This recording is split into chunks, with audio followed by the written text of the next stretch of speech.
Lembrando aí que eu acabei não falando com o diácono, a nossa revista chegou, vamos começar em janeiro, né? E a equipe de Jesus, olha que bacana. Mas de repente você deve falar, não, mas eu não venho de manhã, eu não participo do estudo e tal, né? Mas você pode estudar em casa também. A equipe de Jesus. Então aqui estão os discípulos de Jesus. E eu queria até esclarecer, que pela manhã a Adriana falou, né, que uma das lições está tão nova que está escorregando. Uma das lições, eu fui convidado, né, para fazer uma delas. E como que aconteceu? Quando eu recebi o convite para escolher um dos discípulos, aí eu, puxa vida, né? Vamos lá. Sabe como é que é na internet, né? Às vezes demora um pouco e aí você perde a oportunidade, né? Aí, aquela coisa toda, quando eu fui, olhei, o pessoal já estava, Mateus, Lucas, João, Falei, caramba, rápido, né? E naturalmente são os pastores que vão participar da revista, que vão fazer o estudo. Aí eu falei, puxa vida, acho que só sobrou Paulo. Aí quando eu pensei em pegar Paulo, pegaram. Sabe qual que sobrou para mim? Judas Iscariotes. Gente, mas eu acho que eu sou uma pessoa muito boa para falar de traição. Quem está 28 anos numa igreja sabe o que é isso, né? Então, gente, está aqui a revista, são 13 lições, a última é o apóstolo Paulo. Pô, como é bom, né? Um estudo do apóstolo Paulo, é show. E aí caiu para mim a lição 12, Judas Iscariotes, o apóstolo traidor. Você que já foi traído sabe como é que funciona isso, né? Então, a revista está aqui, né? Você pode pegar, eu já distribuí aí pela manhã, né? Já está quase acabando, hein? Viu? Então tem aqui alguns exemplares, se você quiser, é só fazer um sinal, depois você paga, não tem problema não. Ah, mas eu não tenho dinheiro. Quem é que tem? Né? O pessoal fala para mim lá na reunião de pastor, e aí, você é o homem do dinheiro, rapaz, não tem um tostão aqui, mas a minha conta bancária está cheia. Aí eles ficam abismados, porque só vejo o pessoal chorando. Então, pelo menos a gente fala pela fé, né? Quem sabe se não se cumpre, né? Então, fica aí a dica, pegue a sua revista e vamos que vamos, né? Bem, interessante que eu divulguei hoje e o tema é cartas na mesa. Caramba, hein? O que isso lembra para você? Pensa nisso aí. Quando se usa esse termo, cartas na mesa, né? Bem, essa expressão, naturalmente, ela quer dizer basicamente, vamos esclarecer as coisas agora. Vamos colocar as cartas na mesa. Vamos botar a limpo. É assim. É intimidação. No jogo de pôquer, né, é o jogo, né, um dos jogos mais conhecidos aí, americano, né, essa coisa toda. E para você ver, quando eu tinha um cliente lá na empresa, na época, e ele era um empresário, né? E eu fui fazer uma visita na empresa dele, em nome da empresa que eu trabalhava, E aí, batendo um papo com ele, aquela coisa toda, fomos lá, na época, eu fui lá tomar um uísque, né, 12 anos, viu? E fui almoçar com ele na empresa dele ali na Dutra. E chegou um dado momento que ele falou assim: Ailton, eu estou saindo aí, fica aí com a galera, porque eu tenho um jogo daqui a pouco. Eu olhei e falei: é mesmo? É. Vou falar baixinho, ele falando, vou falar baixinho. Eu jogo pôquer, mas no avião, que aqui é proibido, né? Na época era proibida aquela coisa toda. Então ele pegava um avião, a turma, né? Jogava até chegar lá nos Estados Unidos, sei lá onde, voltava jogando. Você vê como são as coisas? Nem avião a gente pega. Imagine para jogar. Né? Então, no pôquer, né, desse jogo, é necessário, então, colocar as cartas na mesa que corresponde a revelar todo o jogo. Né? Mas por que a razão desse tema? Bem, se é para colocar as cartas na mesa, vamos fazer isso hoje. Eu preguei na quarta-feira e falei sobre Noé. Puxa vida. Bacana, né? Uma pregação simples, objetiva, que duas coisas me chamou a atenção naquela mensagem. Primeira é que Noé e a sua família foram alcançados porque Noé obedecia a Deus, andava com Deus. Olha que coisa maravilhosa. A segunda coisa foi quando Deus mandou Noé botar todos os animais lá, aquela coisa toda, dentro da arca e trancou a arca por dentro, ou por fora. Então você percebe, se Deus não te trancar por fora, você abre e sai, e faz bobagem. Então tem situações que Deus tem que trancar a gente por fora, para que a gente não abra, para que a gente não saia. E aí eu fiz uma pergunta muito importante, e agora eu volto aqui com as cartas na mesa e pergunto a você esta noite: como tem sido a sua vida com Deus? Gente, olha só, nós estamos no finalzinho. Talvez não dê tempo nem de você chegar em casa hoje. Jesus voltar. De repente a gente não vai chegar em casa.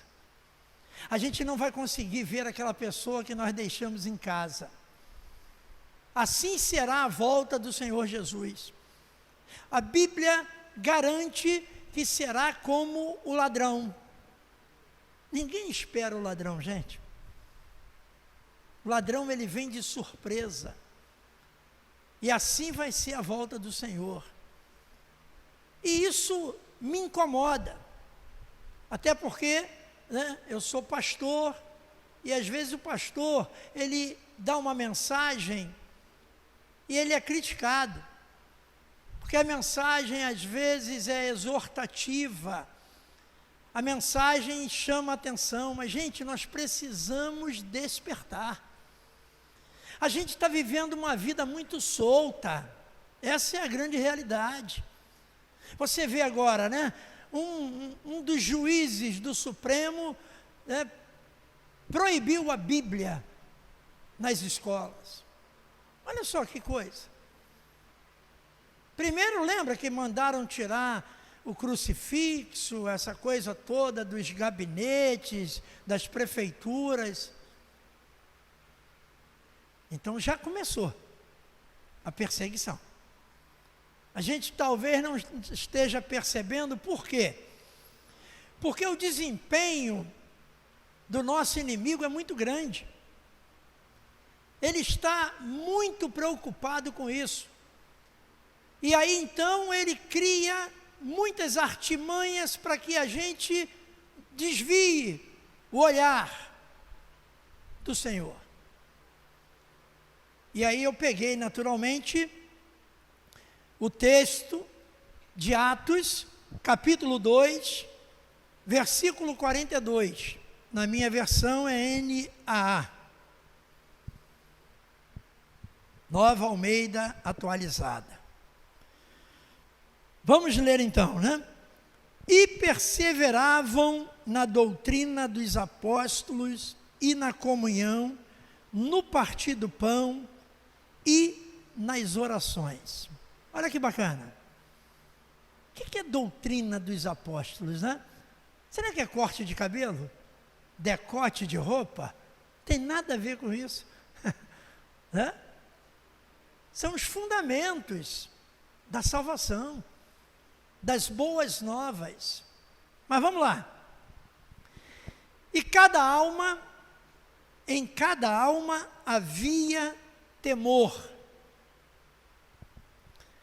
E muitos prodígios e sinais eram feitos por meio dos apóstolos.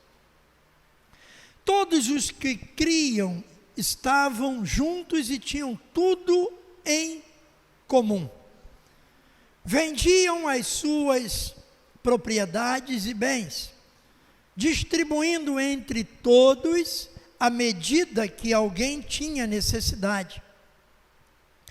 Diariamente perseveravam unânimes no templo, partiam pão de casa em casa e tomavam as suas refeições com alegria e singeleza de coração, louvando a Deus e contando com a simpatia de todo o povo. Enquanto isso, o Senhor lhes acrescentava dia a dia os que iam sendo salvos. Amém? Que Deus abençoe a leitura da sua palavra. Isso é intrigante. Essa igreja do capítulo 2 de Atos é intrigante. Por que é intrigante? Porque as igrejas de hoje não tem nada a ver com essa igreja. As coisas se perderam. Igreja hoje, a gente não tem muita, né? Não sabe como definir a igreja. Definição de igreja para mim é que tem que ter a pregação da palavra. O resto é bobagem.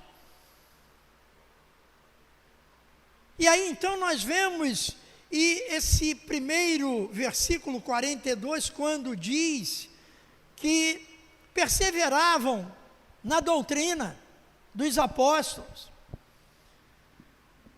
É a perseverança que nós temos que ter, gente. Manter a doutrina. Não a doutrina local de uma igreja. Hoje nós confundimos muito doutrina com hábitos e costumes, que não tem nada a ver com doutrina. Nós vemos aqui os apóstolos falando aqui que havia comunhão no partir do pão e nas orações. Como é difícil a gente se juntar para orar, né? Como é difícil. Desde a pandemia, do início da pandemia, Deus colocou no meu coração de todos os dias, 18 horas, pelo menos de segunda a sábado, a gente orar. Então eu oro lá por meia dúzia de pessoas, às vezes oro por todo mundo da igreja, né, a grande maioria. Mas eu fico incomodado. Por quê? Porque olha só, eu largo tudo para fazer aquela oração. Eu às vezes estou na rua, resolvendo alguma coisa, estou na moto, ou no carro. Teve um dia que eu parei a moto embaixo de uma árvore, até falei na oração, para não deixar de orar por aquelas pessoas. Mas eu percebo que algumas pessoas, ou a maioria das pessoas, elas recebem a oração e só vê no dia seguinte. Ou 10 horas da noite, não tem compromisso. Isso me faz lembrar, a oração, a hora da Ave Maria. Lembra disso, você? A gente pode não ter sido católico, eu fui. Mas quem não foi também ouvia. Alziro Zaru, aquela coisa toda. O compromisso. E no nosso grupo, não no nosso grupo especificamente, mas no meu grupo, tinha uma pessoa católica, tem até hoje. E eu enviava para ela a nossa oração. E ela falava assim para mim, sempre justificando. Falava assim, pastor, olha só, eu não posso orar às 18 horas porque a minha igreja faz uma oração às 18 horas e a gente ora às 18 horas. Isso se chama compromisso. Aí eu, não, sem problema, depois você ora, não tem problema. Mas por que eu estou falando isso? Porque eu vejo aqui essa comunhão, nas orações. Eu sempre disse e digo a essa igreja, gente, a oração coletiva tem mais força. Tem mais força, mais poder. Por quê? Porque são várias pessoas orando. E olha quantas pessoas, graças a Deus, têm sido abençoadas com a sua oração. Deus tem ouvido a sua oração. Outra coisa interessante que me chama a atenção nesse texto, é quando diz que em cada alma havia temor. Que coisa, né? Até isso nós estamos perdendo. A Bíblia diz que o temor é o princípio da sabedoria. Quando eu deixo de temer a Deus, eu deixo de ser sábio.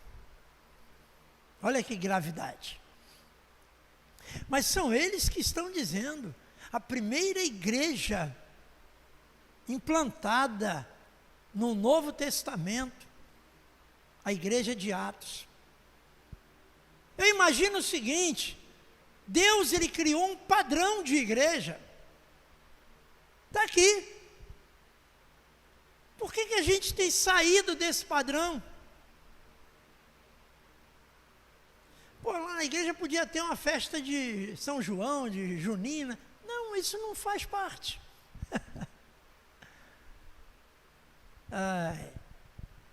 Uma vez eu ouvi uma frase, agora a gente já desabafa aqui, que aquela coisa toda, a construção aqui, a obra da escolinha, e eu ouvi alguém falar que era muito importante, que o mais importante na igreja era a escolinha, as crianças. Não é não? Eu quero que você me mostre as crianças na Bíblia. Mostra. Mais importante é a pregação da salvação, da vida eterna. E por que eu não estou falando que a criança não é importante, não? Por quê? Porque os pais têm que ser exemplo para as crianças. Se o pai ou a mãe tem uma vida voada, a criança vai o quê? Vai voar. Vai voar. Adianta botar numa escolinha da igreja? Não adianta. Aqui as crianças aprendem a palavra de Deus. Agora não é a prioridade, tanto que você vê, Tem igreja que criança fica correndo. Outras ficam no colo da obreira, do obreiro, sei lá. A Nova Vida é pioneira na escola para criança. Pioneira, foi a primeira. Sem medo de errar. Há 60 anos atrás, o bispo Roberto tinha essa visão. Falou, não, a criança não pode ficar no colo da mãe no culto. Ele tem que ter o espaço, a criança tem que ter o espaço dela e ouvir na linguagem dela. Por quê? Vai ficar aqui ouvindo eu falar, não vai entender nada. Vai ficar fazendo barulho. Então nós fomos pioneiros nisso. E até hoje as crianças estão lá. Desde que começou o culto. Já estão lá aprendendo. Isso é fundamental. Então nós temos que entender isso, né? Colocar as coisas no devido lugar. Mas vamos lá. Bem, quando se fala de temor, e diz que em cada alma havia temor, logo em seguida diz, e muitos prodígios e sinais eram feitos por meio dos apóstolos. Você vê que tem ligação isso. Se você teme a Deus, Deus jamais vai falhar com você. Amém? Jamais vai falhar com você. Porque você é uma pessoa temente a Deus. E isso é fundamental no nosso ritmo evangélico. Todos os que criam estavam juntos e tinham tudo em comum. Nós não temos tudo em comum. Nós somos diferentes. Eu costumo dizer que nós somos esquisitos. Cada um tem uma cabeça, cada um tem um pensamento. Somos esquisitos. Mas essa igreja de Atos era muito interessante. Eles estavam juntos, gente. Aqui fala da unidade da igreja. A gente precisa estar junto. Se a gente não se dá bem com tecladista ou com baterista, que a gente boa, né? Se a gente não se dá bem ali com Alex, como que a gente vai conseguir aqui passar esse louvor do teto? Não vai passar. A gente tem que estar juntos. Temos que ser comuns. Essa é a determinação dessa igreja, que nos ensinou como que ia ser a igreja no século 21. Só que não é. Hoje nós temos problemas na igreja, divisão na igreja, isso na igreja, aquela coisa, quando não deveríamos ter. A gente deveria olhar, né? Vamos para a Ângela ali, né? Olhar no semblante dela e falar, poxa, a Ângela está preocupada. Olhar na Eunice ali, a Eunice está morrendo de alegria. Legal. Café da manhã com o pastor, almoçou com o pastor, ou melhor, eu que almocei com ela, né? Feliz da vida. A gente tem que pensar nisso, olhar para o semblante e falar, puxa vida, deixa eu ler o teu semblante. Porque quando a gente entra ali, a gente muda, né? Shazam. Entra alegre, rindo, oi, oi, oi, para ninguém perceber. Aí deixa os problemas lá no portão. Quando sai, volta. Se tu encontrar no caminho, é outra pessoa. Ela fala, ué, mas você estava lá na igreja, estava tão bem. São as lutas, as dificuldades. E acaba nos envolvendo. Partiam pão de casa em casa. Está vendo aí a campanha do quilo aí? Viu? Né? Trazer 1 quilinho de mantimento não custa nada. Para nós não custa nada. Eles partiam pão de casa em casa. tomavam as suas refeições com alegria e singeleza de coração. Por isso que hoje eu fiquei na aba, comendo aí a comida da Eunice, da Sara, da Massa, aí, tá vendo? Que bom, é? Puxa vida, hein? Então você vê, né? E aí eles dizem aqui, louvando a Deus e contando com a simpatia de todo o povo.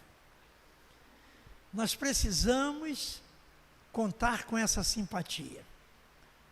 Primeiro, nós precisamos ser simpáticos, né?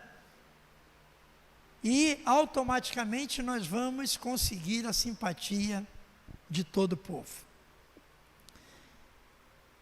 E o último versículo que nós lemos diz: enquanto isso, o Senhor lhes acrescentava dia a dia os que iam sendo salvos. Olha que bacana.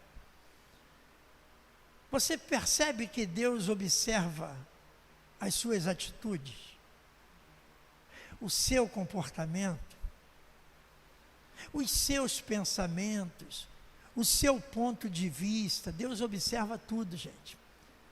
Eu entendo aqui que Deus observava tudo o que acontecia naquela igreja. Essa comunhão, esse partir do pão, as orações. Poxa, que coisa maravilhosa. E aí, como que o Senhor retribuía? Está ali. Lhes acrescentava dia a dia os que iam sendo salvos. Que bacana, né? A missão da igreja é salvar almas.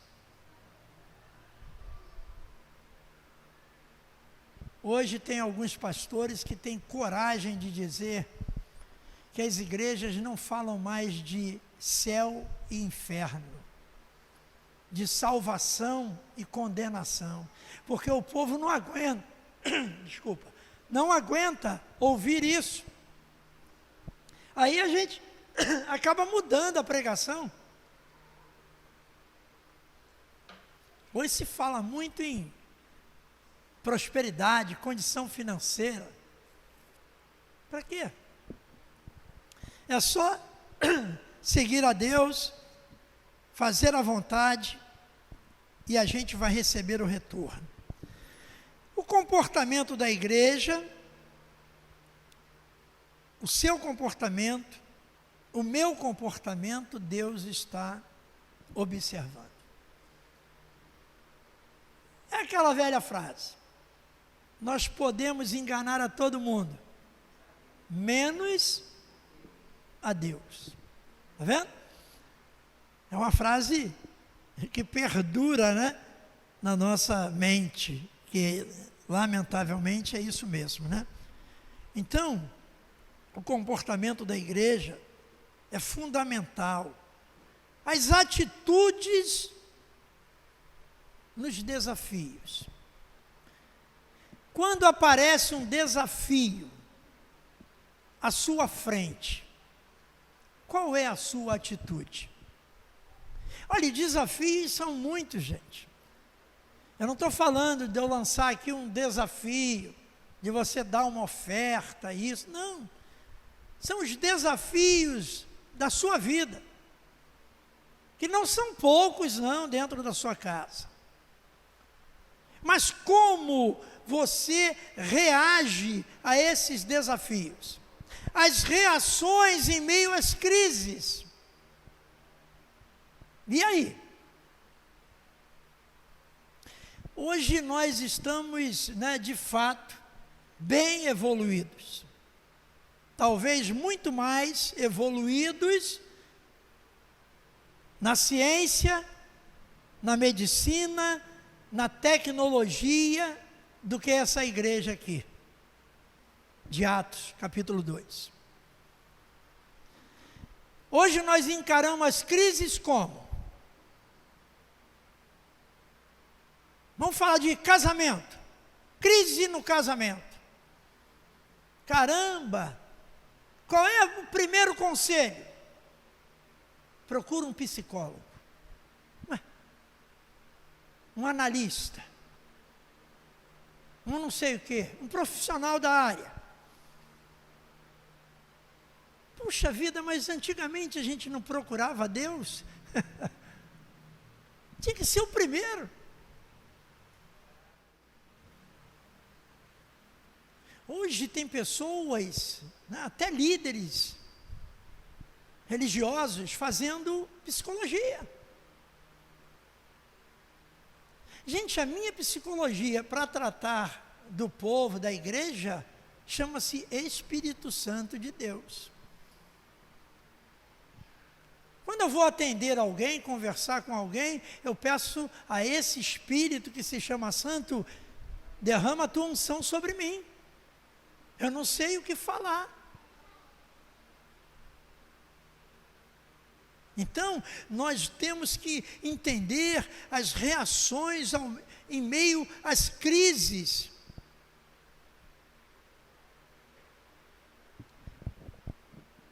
Nós temos que ter reações de fé. É a melhor reação que nós temos que ter. Em meio a qualquer transtorno, a qualquer crise, a qualquer momento difícil, é fé. Se você não tiver fé, você nem consegue agradar a Deus. É impossível agradar a Deus. Veja bem, é lógico que cada caso é um caso. Eu estou fazendo uma comparação da igreja de Atos capítulo 2. Eles estavam juntos, eles estavam unidos. Então, com certeza, naquela igreja, quando chegava alguém com um problema conjugal, financeiro, não sei, vamos orar. Não tem coisa mais forte do que a oração, gente. Não tem tratamento mais forte do que a oração.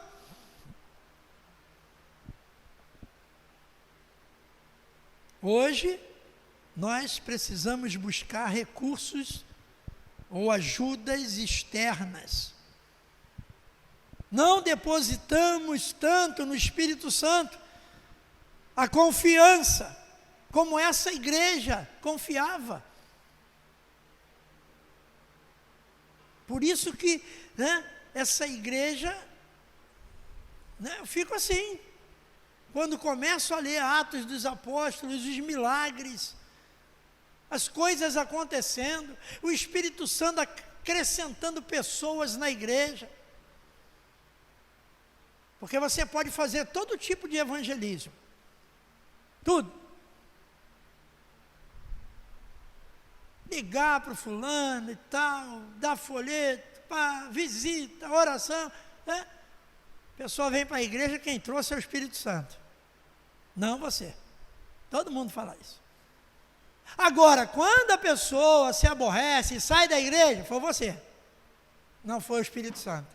Que maldade isso, gente. Por quê? Porque nós não acreditamos que o Espírito Santo tem poder de tirar pessoa da igreja. Tem. Ele conhece. E a gente pensa que não. Mas isso é outra história. Tentamos até ajeitar o que não tem jeito. Camuflar uma condição difícil que nós estamos vivendo. Eu uma vez, uns 10 anos atrás, eu preguei uma mensagem que o tema era camuflagem. Você já viu aquelas roupas dos militares? Camuflada? O cara entra no mato, a roupa parece... Está camuflado.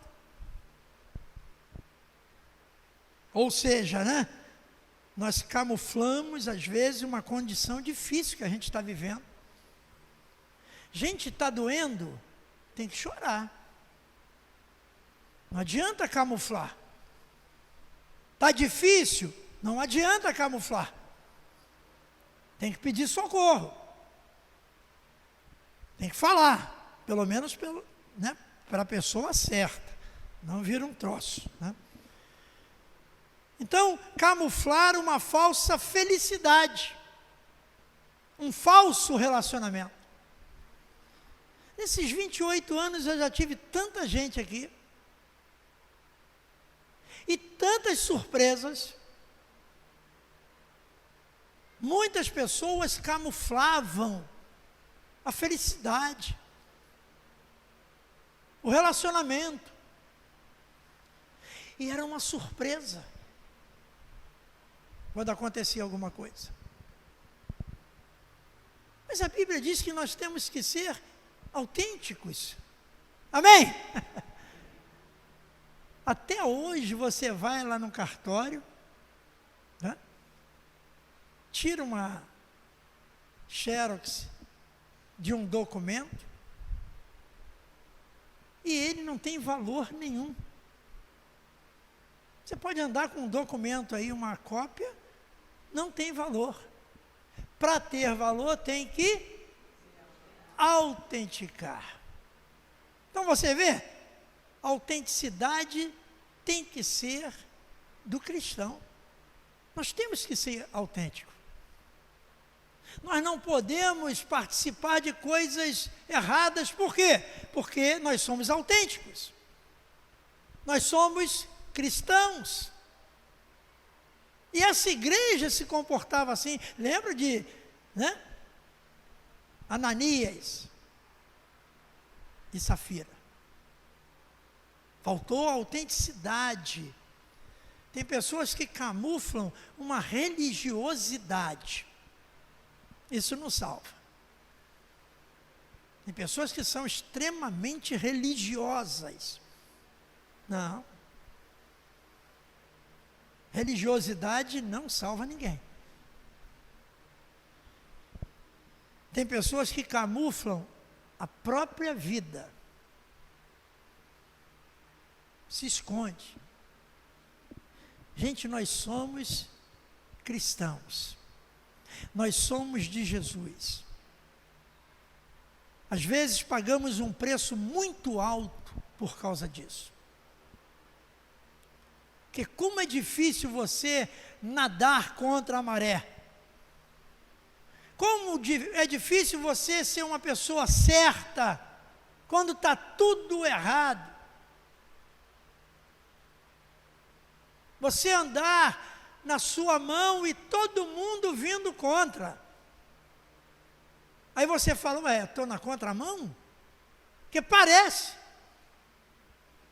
que você está indo errado, porque está todo mundo voltando. Acabou a festa e você nem chegou.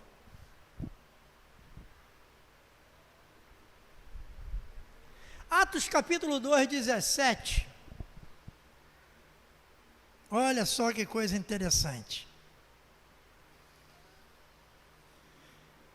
E acontecerá nos últimos dias, diz Deus, que derramarei o meu espírito sobre toda a humanidade.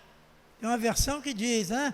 E acontecerá que nos últimos dias, diz o Senhor, e derramarei o meu espírito sobre toda a carne. Essa versão fala toda a humanidade.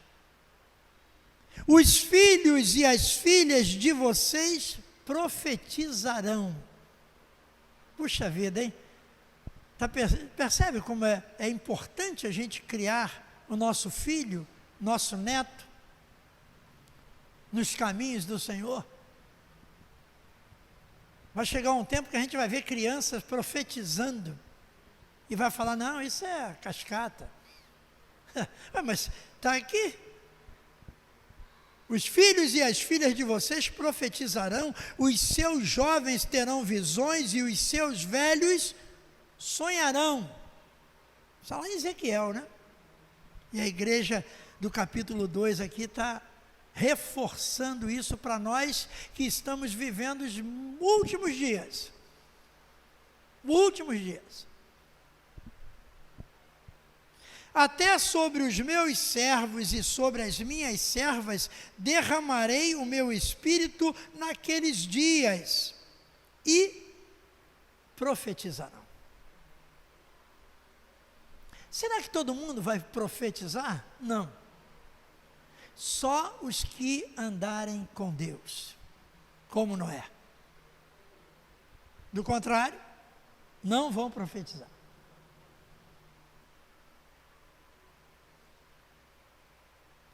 Percebe que nós estamos, de fato, colocando as cartas na mesa?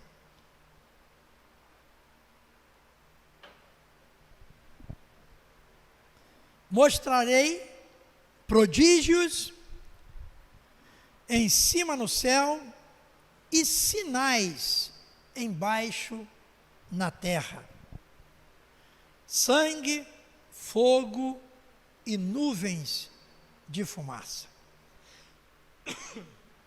O sol se transformará em trevas.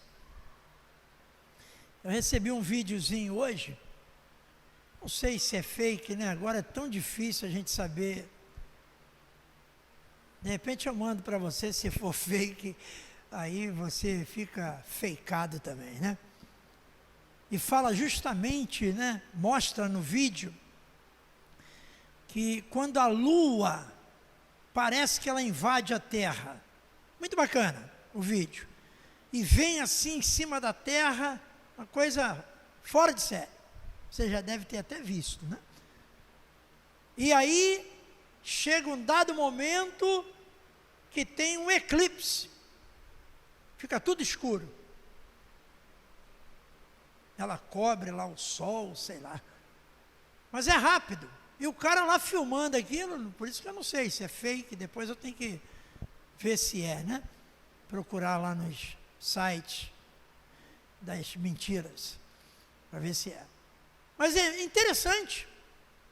O poder de Deus, sendo fake ou não, aquele é o poder de Deus. De repente isso tudo aqui pode virar trevas. E a gente não saber para onde ir. Porque Deus comanda tudo isso, gente.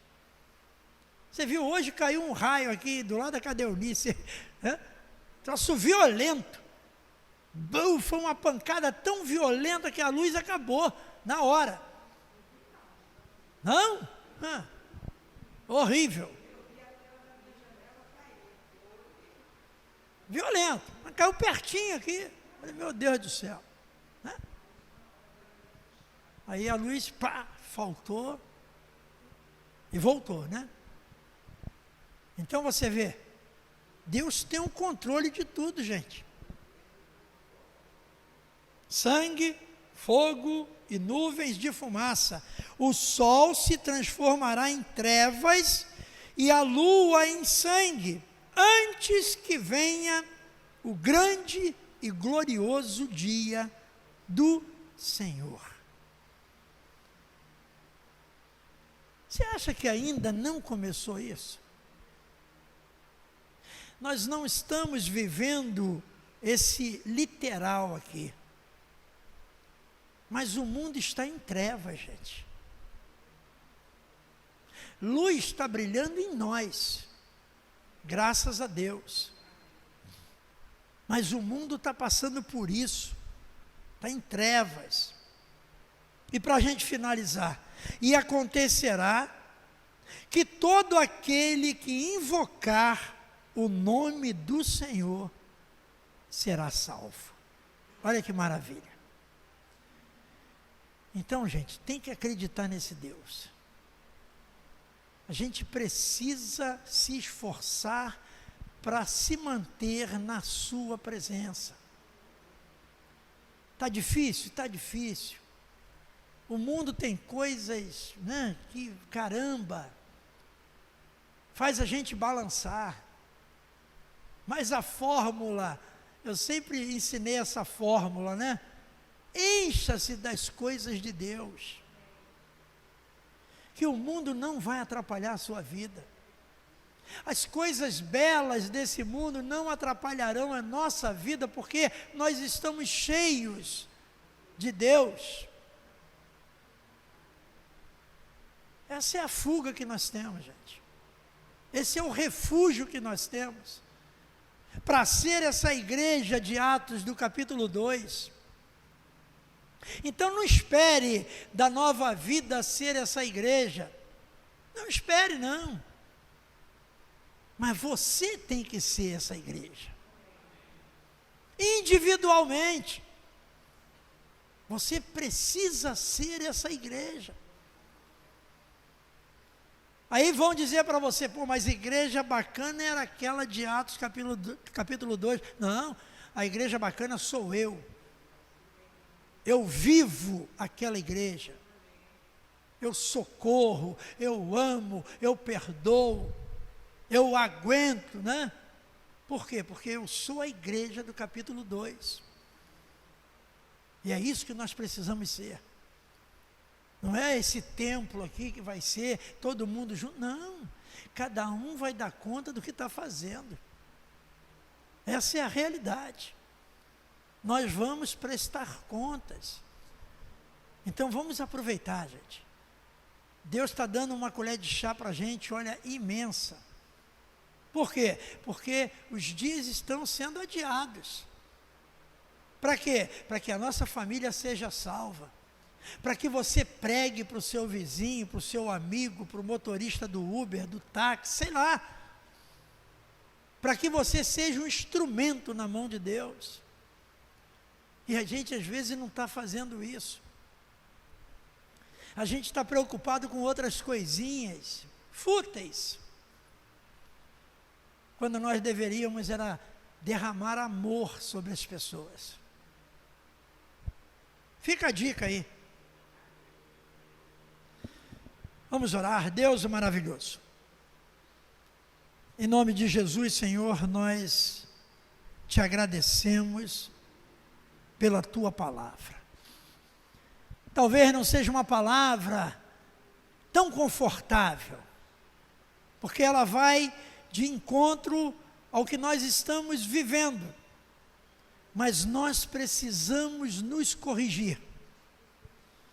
Precisamos nos consertar enquanto dá tempo. Ajuda, Senhor, a cada um de nós. Em nome de Jesus. Amém e amém. Vamos nos colocar de pé. Vamos orar por esses pedidos. Você vai embora mais cedo, feliz da vida. Pode passar ali na cantina. Levante suas mãos, maravilhoso e eterno Deus, em nome de Jesus, Senhor, eu coloco em tuas mãos, não esses papéis, mas essas vidas, essas situações que pessoas estão vivendo. Deus, que tu possa ter misericórdia, que tu possas, Deus, operar maravilhas, que tu possa fazer acontecer aonde não está acontecendo, em nome de Jesus. Leva-nos, ó Deus, para os nossos lares, e que possamos, ó Deus, levar a paz, para que possa fazer morada em nossa casa, em nome de Jesus, amém. Dê um tchau para o seu irmão, está quase chegando o momento do abraço, hein? É no carnaval.